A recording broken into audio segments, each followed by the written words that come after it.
This is Ben Carper. I am a Greenville County lifelong resident and citizen of the state of South Carolina and a resident of South Carolina Senate District 6. If you're tired of the swamp in Columbia, stop sending the same people down there. I want to do a series of blogs over the next several weeks on United Nations Agenda 21. It is the agenda for the 21st century. On occasion, it's called Agenda 2021. That is incorrect. It is Agenda 21, and then, of course, there's a follow-up now, Agenda 2030, which are goals set for the year 2030, and then again, 2035, goals set for the year 2035. Among them in the United States is the banning of the selling of the internal combustion engine by the year 2035. But I'll have more to say about that in just a few more, or in a later blog. The arm of the United Nations, Agenda 21, is long, and it reaches into every aspect of the world. But there's something that you and I need to understand. Agenda 21 can only be implemented locally. Klaus Schwab, the World Economic Forum, the World Bank, the World Court, and massive global entities are not able to implement UN Agenda 21 throughout the world unless that agenda is implemented locally. It is my opinion, after having followed this and studied it since 1992, that UN Agenda 21, the World Health Organization, the World Bank, the World Monetary Fund, Klaus Schwab, and on, that UN Agenda 21 is alive and well in Greenville County, South Carolina, and is alive and well in Columbia, South Carolina, in our state. We have the veneer of a red conservative state, but whenever you scratch that very thin red veneer, you notice that we are blue to the core and eaten up with Agenda 21. Now, there's several terms that I'm going to go over in this series of blogs. If you ever see this, you can never unsee it. One word that needs to be added to the vocabulary is the word communitarianism. Communitarianism. Not communism, communitarianism. The philosophy of communitarianism pervades Agenda 21.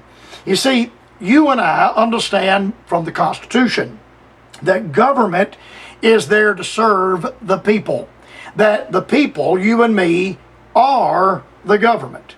But how many of us now have been so conditioned in our vocabulary, we talk about the government as down there, the government down at County Square, the government down in Columbia. You and I understand that we want a local government to provide services, to repair, and provide for us infrastructure, to protect us through our law enforcement and health services that we pay taxes for in our localities.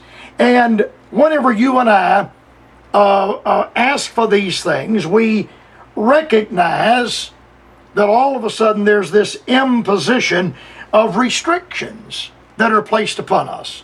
So now I want to drive my automobile that I paid for and pay taxes on, buy the fuel and put in the gas tank down a road that I paid taxes on, and all of a sudden I discover that there is the imposition of restrictions placed upon me. Now, here's the heart, and I want you to understand this, and here are two more words that you need to understand. It is the word collectivism versus individualism. Collectivism versus individualism. Communitarianism balances, oh, how we hear that often, balances the right of the individual with the so-called right of the community. I have a problem with this, a major problem with this. As a constitutionalist, I find nothing in the Constitution about the rights of the community. But over and over in the Constitution and in the Bill of Rights and the first 10 amendments, I read over and over about one's individual rights. The right to speech, the right to worship, the right to keep and bear arms, the right to avoid unreasonable search and seizure, the right to not self-incriminate. All of these are individual rights. But now you and I, because of UN Agenda 21, have been taught a philosophy, but my rights have to be balanced against the rights of the community. Now here's a problem. These rights of the community are continuously redefined, because nowhere are they specifically spelled out and nailed down in the document that governs us in the United States, and that is the Constitution. So this rule book of the rights of the community are written in the dark of night, and when you and I wake up in the morning and leave our houses, we run into this community rights at dawn, and we run into it alone. So the slogan of the United Nations Agenda 21 is something like this: to protect the rights of future generations and all species against the potential crimes of the present. So you and I, just by living our life, by breathing air, by following the Constitution, by producing babies and our babies producing grandbabies and trying to pay our bills and live our lives, we have become criminals. Now this is a smokescreen. And those that declare UN Agenda 21 give us a declaration of entitlement that they can tell me and you how I am to live for the preservation of future generations and the earth as they say we are destroying it.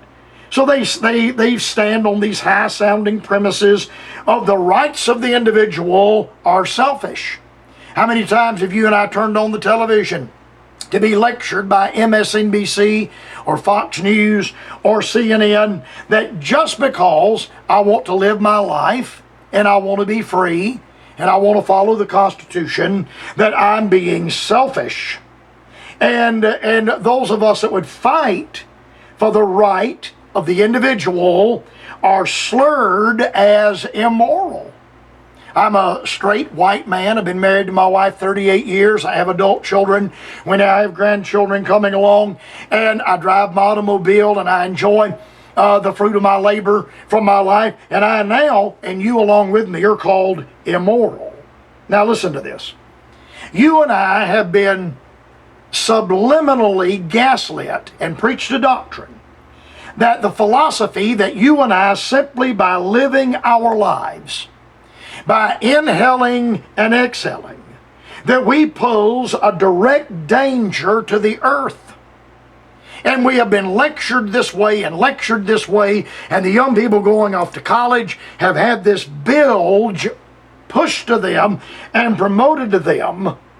Now, they say that you and I, simply by living our lives, that we are a direct danger to the earth. That you and I, by living our lives, are self-destructive. And that you and I, by simply living our lives, are damaging the lands that we are in stewardship of. How we have heard that.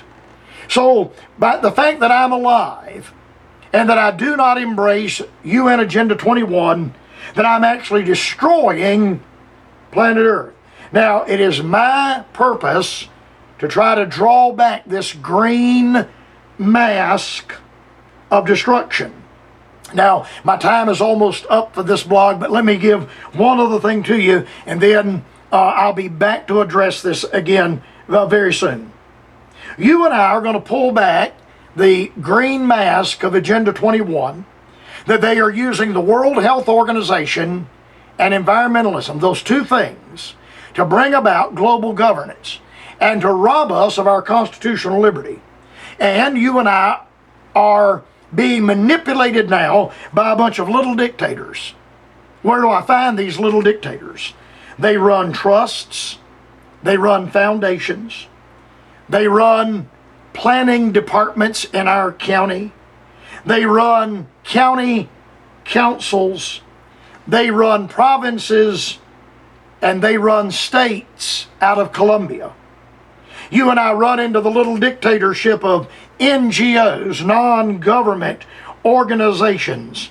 And the green mask must be removed from those that have hijacked the environmental movement to bring about their own goal.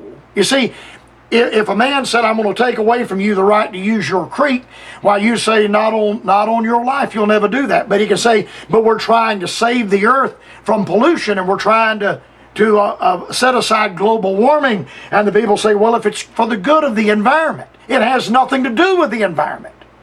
It has everything to do with your personal property rights. Now, you need to understand very quickly that the only thing green about the green movement is the greenbacks that the greenies are putting in their bank accounts.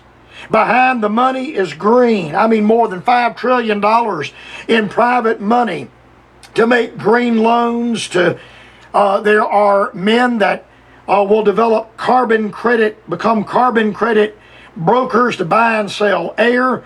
There is enormous wealth in the purchasing of landfills. We read about carbon sinks. We now have inaccessible lands, land that is taken away from the public to be able to use. You and I find behind this is an orchestrated and an organized plotted method to make money and to restrict the movements of the general public, to restrict the movements of people like you and like me. And all of this is done behind the green mask. Communitarianism and the corporatocracy that I'll come back and speak to later. You and I recognize that our government in Greenville County and in South Carolina is run by corporations and corporate interest. Call that a corporatocracy. This is Ben Carper, a resident of South Carolina Senate District 6. If you are tired of the swamp in Columbia, don't vote to send anybody back down there that has been there robbing you of your rights. God bless you until our next blog.